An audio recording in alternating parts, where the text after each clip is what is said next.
Hello and welcome to the Surgical Spirit podcast. I'm your host, Dr. Haidar Al-Hakim, the Third Eye Doctor. Pull up a chair and get ready for some candid and uncompromising discussion with experts, innovators, agitators, and influential people from every corner of health and well-being. From inside the hospital to at home in the kitchen, we're leaving no stone unturned in our quest to uncover the secrets of healthier, happier, more successful, and less stressful lives. Thank you so much for joining us, and without further ado, let's meet this episode's guest.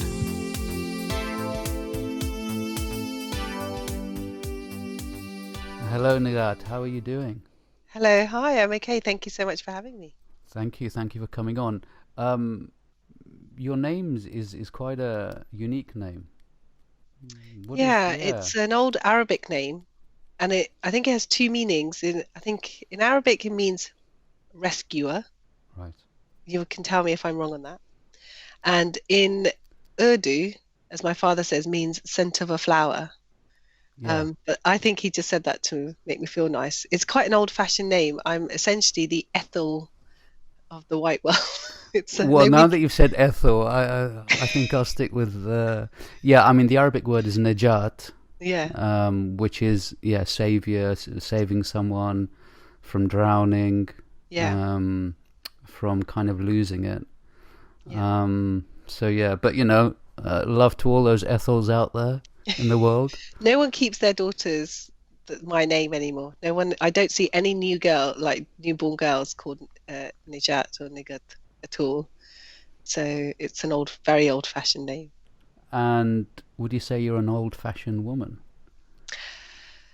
I think in my attire, in my appearance, I'm very old-fashioned.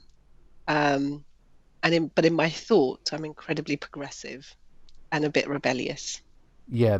Looks can be deceiving. Let's just put it that way. People would brush me off quite quickly and not really recognize me because I wear shalwar kameez when I'm at home, wear my headscarf. So I look like a typical Pakistani lady who's just possibly stepped off the boat until I start talking. And then people are quite struck because they're like, you actually don't have an accent when you talk. Were they quite struck when you sat on that settee on BBC Breakfast? Incredibly so. But it's funny with BBC Breakfast, I didn't think they'd get somebody so gobby and so chatty. So the first time I met the BBC Three Counties radio producer at an event, funnily enough, where my father was getting an award. And at the table, one of the chap who sat right to me, he turned out to be the BBC producer, and he said, "I've never met somebody so gobby, and your father's the imam." Come and did he actually use that word gobby? Yeah, he did. Wow.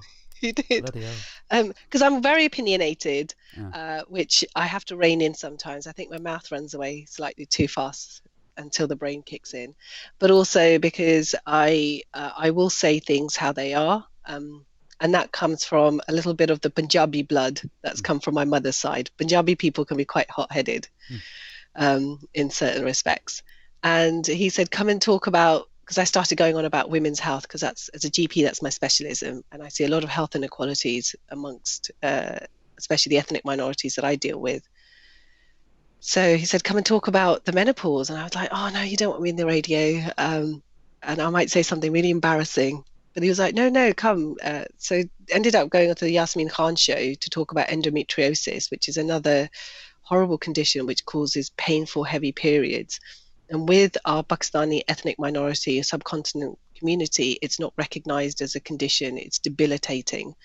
And women put up for their symptoms for years and years and years, get severe adhesions with it to the point where they can suffer from infertility, but it's always the woman's fault. In our community, the man will be encouraged to have another wife or a second wife, and it's not seen as, hang on, let's look at these symptoms. We could have put in preventative measures early on. And because of shame and taboo talking around periods and fertility and sex, women don't come forward to their GP. So I really wanted to highlight that and change a little bit if I could, and say to women, it's okay. There's a condition, there's a name for it. It's not just because you're crying over some heavy periods. But the BBC bosses over at Salford City were listening into this gobby doctor talking about heavy periods.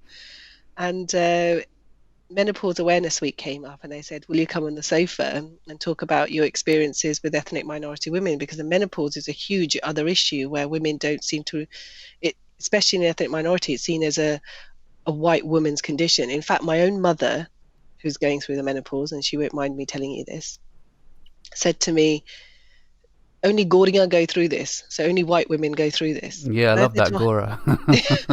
I was literally astounded, and it shook me so much. But this is the attitude that my own mother, who has a GP daughter who deals with this day in, day out, comes home and talks about it, still has this attitude. And Asian women are more likely to get conditions like osteoporosis because we cover from head to toe. There's a lack of vitamin D. And as we go through the menopause, osteoporosis is the biggest,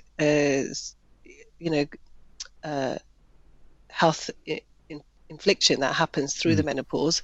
Heart disease, we're higher risk of getting that once you go through the menopause. And women will not come forward with their symptoms because they're too embarrassed. Relationship dysfunction happens. I see so many Pakistani men who will say that my wife has suddenly changed. Now she's in her 50s. And that will impact their relationship. The man will start getting high blood pressure, or God forbid, diabetes, because that dysfunction happens within the relationship. And psychological health, as you know, Heather, will always affect our physical health.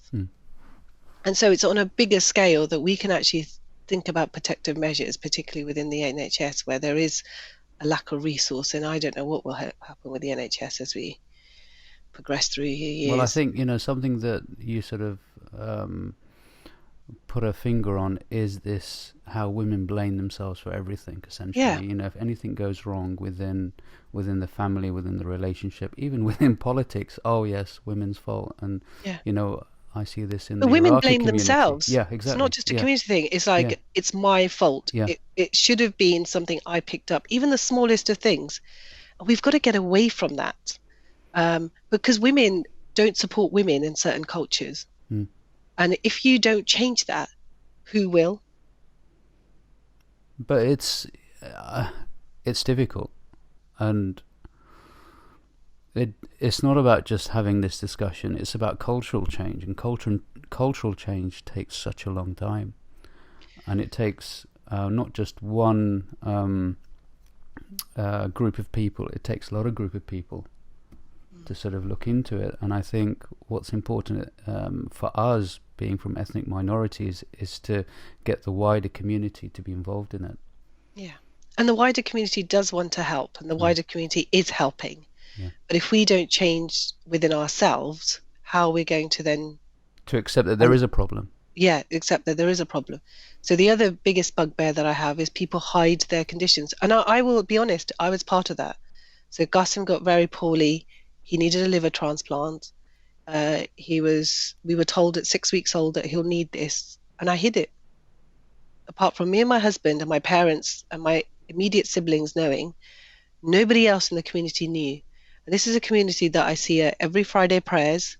This is a community that I've grown up with since I was about 9 years old. They've seen me progress, and I go to their weddings, their funerals. I go to their houses almost on a weekly basis. Into this successful, confident, sorry to use the word gobby, successful Pakistani woman, and yet she chose to. There was this shame. It was almost like, I don't want the sympathy, and I still don't want sympathy or anything like that. I just want people to sit up and make a difference. But there was almost like, if I speak to somebody in my community, they'll gossip about me. And also, if I do, then they might think that I'm only asking them or talking to them about it because I want a piece of their liver. Stupid things went through our minds, and our initial thing, me and my husband, was that we will just not tell anybody. We will deal with this insularly in our own. How did you get out of that mindset? What changed? I think the donor family changed this. So this was a So Garson was desperate. We were desperate. He was 24 hours from being put on to palliative care. We were told that if he can't find a match, then he will be palliative care. He was 10 months old. I wasn't ready to bury him. I wasn't ready to let go of him. And being a medic, being a doctor, I knew that there is treatment available. And so why would you not do the utmost thing? Because the day of judgment, I can't stand there, look at my child and say I didn't do anything or I didn't try hard enough. So we looked at being living donors. I was a match. I'm a B positive, so I'm a match with my son. But the surgeons really said to me, Nighat, don't go down this road because we have to take half of your liver. There's 1 in 200 chance of death. We don't do many live donor-related donor transplants. You will be off work. It might affect you in the long run. What about future pregnancies? Also, you've got a dependent at home. You have a 5-year-old child that needs you. But at that point, and I remember it very clearly, I looked at the surgeon and I said to him, you can take any organ you want from me because I want to know that I've tried everything. And if my child lives, that's fine. Because I've done my life. I've lived it. I was 32 at the time. I've lived it. I've become a doctor. That's what I wanted to do all my life. I've looked after GPs for looked after NHS patients for, coming up to nearly 10 years. I've done what I could do in society. And they just said no. But we were desperate. That night we got a phone call from, I'll never forget it, 2:00 in the morning saying, we've got a donor. He's a match. He's O positive. He's universal. It's not the best, but we'll do it. And if it means that we save the mother and the child, we will do this. And I said, okay. But the donor family saved 8 lives with their baby because he was universal. And all their child did on that day was he went out on his bike without his helmet on. Something I do with my child sometimes in the garden. But he went out on the road, fell off, and hit the back of his neck. So he had a clean brainstem injury. And at the hospital, somewhere in the UK, these parents were asked that we have this baby who has liver cancer. We're desperate. He's going to be made palliative if we don't get an organ. Would you be willing to donate your child's liver? And this miracle just happened. They said yes. How that woman, and I can only relate to the mother in this because as a mother I feel it, how that woman had the courage at that time while her child is on a respirator to say, do you know what? I will give my baby to you because I can't take him home. And someone else can take their child home. And that just shattered my world into, because we hold our titles so close to us. I'm a doctor, or I'm a lawyer, I'm a consultant, and we're amazing people. Nothing is making us amazing. Nothing makes us amazing if we don't shatter what is quid pro quo, what we think value means value to us. Where is humanity if you don't stand up to the wrongs in your society? And I felt so amazed by this woman who had this courage to possibly go against whatever her beliefs was and just say, you can have my child. And she shamed me into feeling shameful that I hid my child's illness. So much so that I thought, how can I reciprocate this woman who has given me time? She's given me time with my child. She's given me time to make memories with him when she can't make memories with her own baby. And if I can't reciprocate this gift that she's given to me, then what is the point of my titles? What is the point of being a doctor? What is the point of being Gobby? What is the point of being educated? What is the point of being the imam's daughter of the daughter? imam, yeah. If I can't, one, explain to my community the need for donation, get scholars to look at the scriptures, and also to look at the health inequalities that we bang on about, which are created sometimes by ourselves because we don't talk about it. we don't come forward. And I was part of that.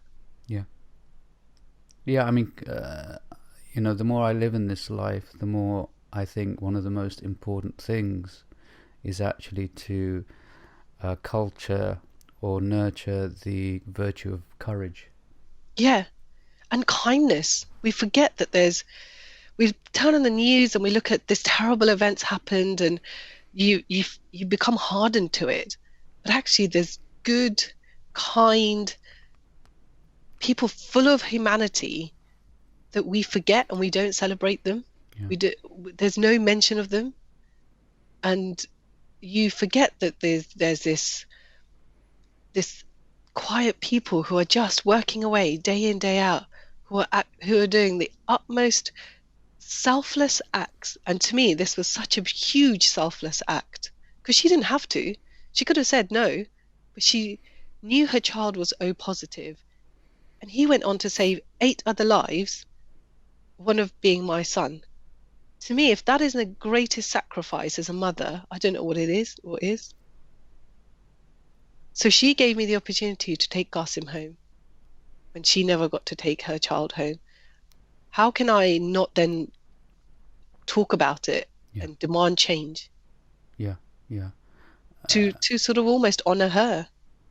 How were you coping before that decision? Before you got that decision, as a mother, as a doctor, as a wife? I think medics, we have this fail-safe thing. We throw ourselves into work. And I did that wholeheartedly. I just threw myself into work.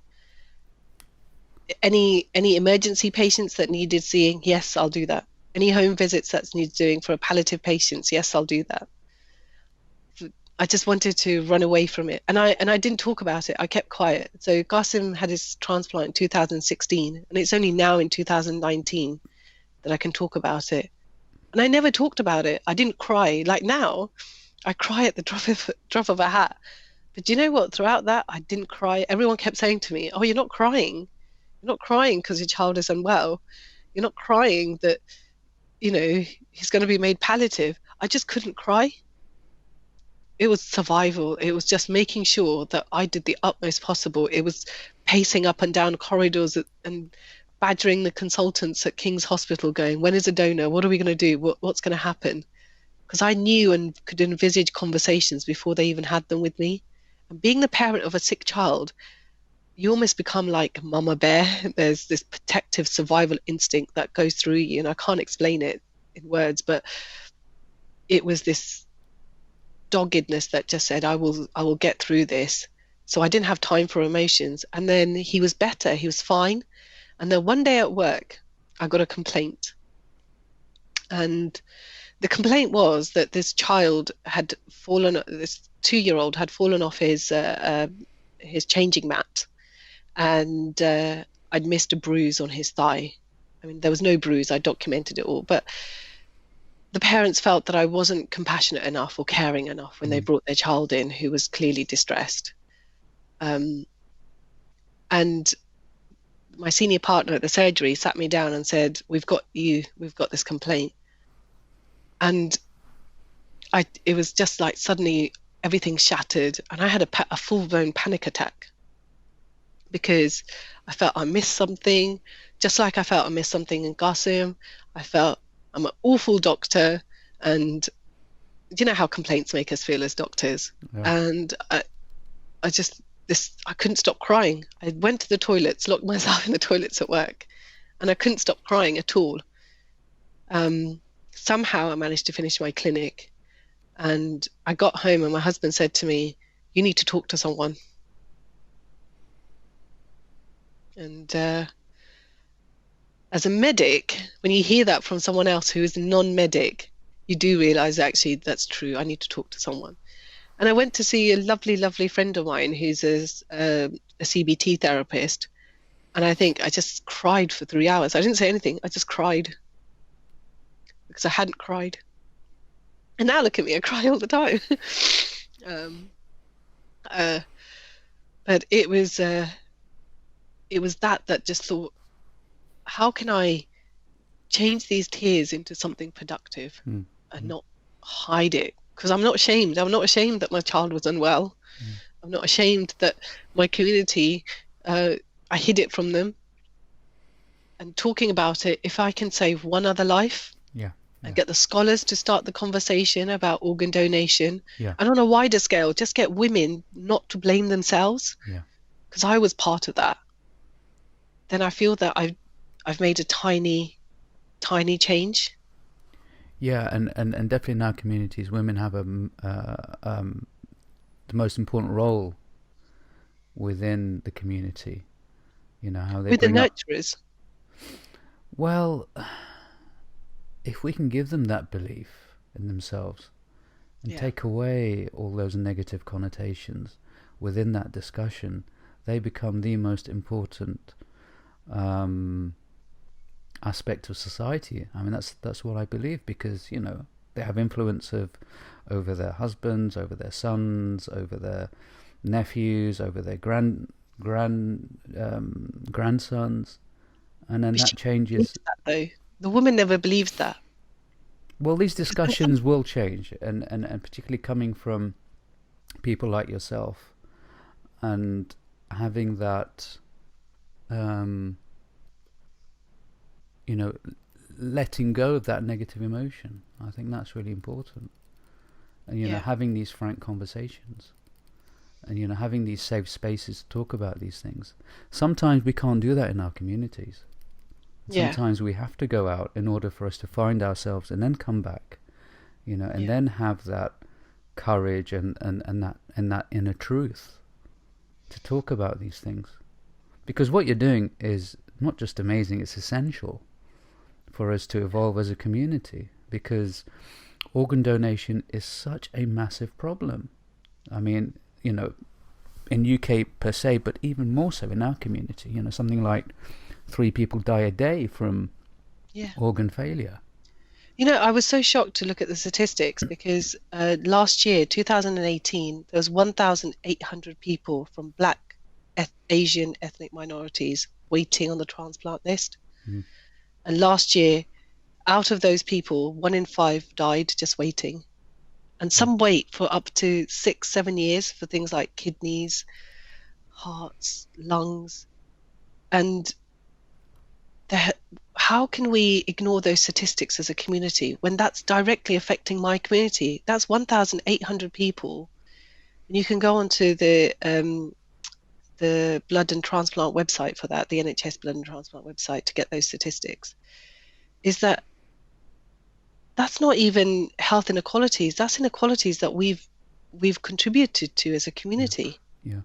That's not someone else's fault. That's our responsibility to change those statistics. So if I can get faith leaders, if I can get, you know, politicians, and I just community leaders, average Joe, which I feel I am an average Joe, but, you know, air quotes average Joe, but just the average person on the street, who contributes so much quietly in the background, just if they are made aware. Because even the world of donation transplant, there's lots of myths around that. Someone many years ago probably said, no, you can't donate blood, and then they just pass that on from generation to generation to generation, for no one then to question it. And we are products of our environment and what we're taught by our elders. There's no getting away from that. And if you're quite an insular community, which my community is in Buckinghamshire, then how do you allow these new messages of technological advances that have come along in medicine be made aware if we don't get health advocates from our community who speak the language, who understand the psyche, to come forward? And it took the donor's family to open my eyes to that. That as a medic, as my father who's the imam, surely we have enough credentials to approach our community. Because if we don't do it, who will? Hopefully we have enough courage and enough energy and enough self-love to do these things. Yeah, I think you've hit the nail on the head there. Yeah. Are you still in contact with the parents of the child that donated the liver? No, it's a very strict system where it's completely anonymous. You don't get any contact with them. So about 6 months after Qasim had his transplant, because it took us 6 months after for him to recover, because he had sepsis after sepsis. He got his first liver. The operation didn't go well. Then he had to go back into surgery to sort out some of the anastomosis. There's lots of complications. It's not so straightforward. But 6 months after his surgery, when I brought him home, I was just washing the dishes in the kitchen, and I just thought about this mother, and I just thought to myself, I've got to thank her. There's this compulsive need to thank her. So I contacted our transplant coordinator, and they said, well, we can't give you her details. We can just tell you a little bit about their story. You can write to her. So I wrote to her, but I never heard back. So 6 months later, when we went to an outpatient appointment, I spoke to the transplant coordinator team again, and they said, they saved 8 lives, and it took them a long time to bury their child, so they probably aren't ready to talk yet. And then I never heard anything back. And in the letter, it's quite strict because they take out anything identifying details related to yourself. And if there is a response, it goes through an intermediary who read the letter first, because there's meant to be none of this thank you and giving to each other. And so I don't know who she is, but she's with me every day. It's a really bizarre experience. I do think about her. When Qasim does something amazing, he started his first day at school, which the BBC came, and I thought to myself, she probably wanted to do this with her child. I can only imagine that this was a young child, because that's all they've told me. But when we took Qasim to the zoo, something that we'd never ever done as a family before, and he is now well enough, his immune system strong enough to take him out. And I thought to myself, that's probably these memories that this mother wanted to make. So there's almost like this tinge of guilt attached to everything that Qasim does. Why? Because there is Why? Because I feel for this other woman. I feel she's a part of me, and I feel for her because she's not making memories where I am making memories, and there's this liver that's genetically not mine and my husband's, that's living, processing everything that the liver does and growing inside my child.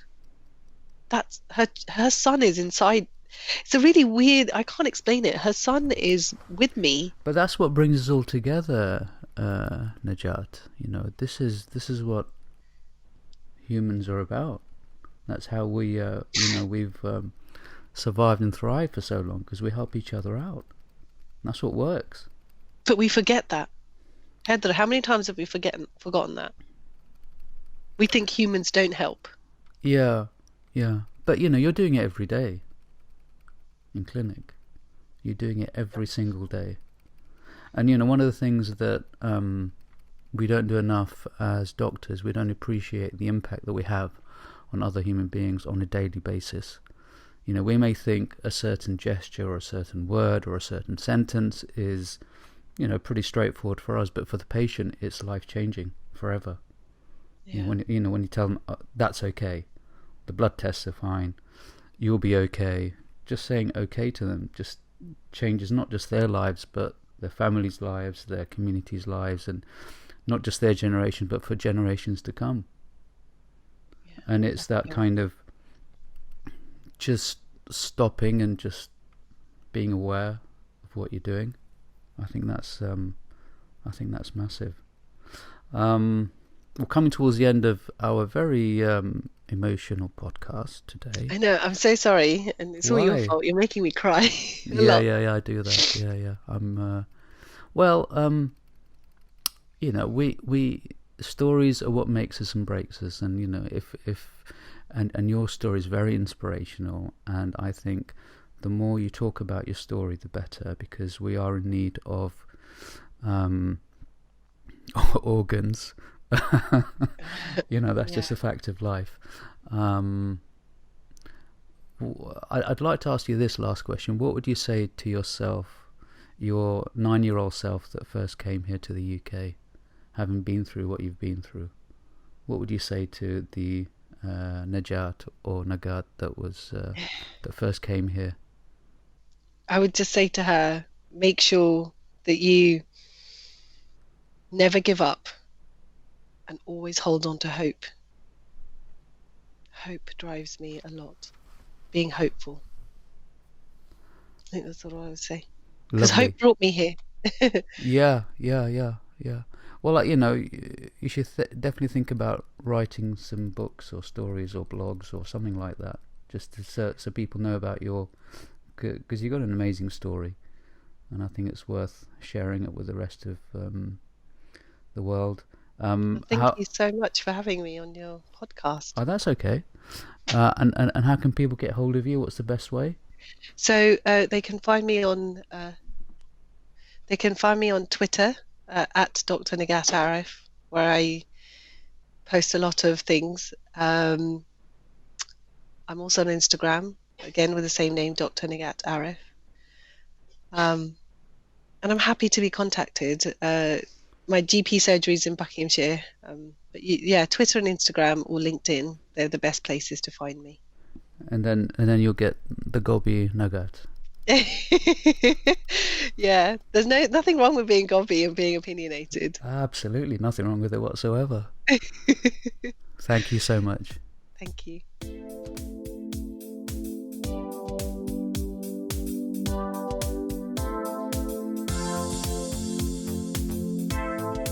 Thanks for listening to this installment of the Surgical Spirit podcast. For all the latest in the world of surgical spirit, don't forget to follow on Twitter at The Third Eye Doc and catch me on Facebook at the page The Third Eye Doctor. You can visit the website at www.thethirdeeyedoctor.co.uk for more information on the work that I do. And please send us feedback and questions and suggestions for the podcast. It's always a pleasure to hear from you. I've been Dr. Haidar Al-Hakim, and I'll see you next time.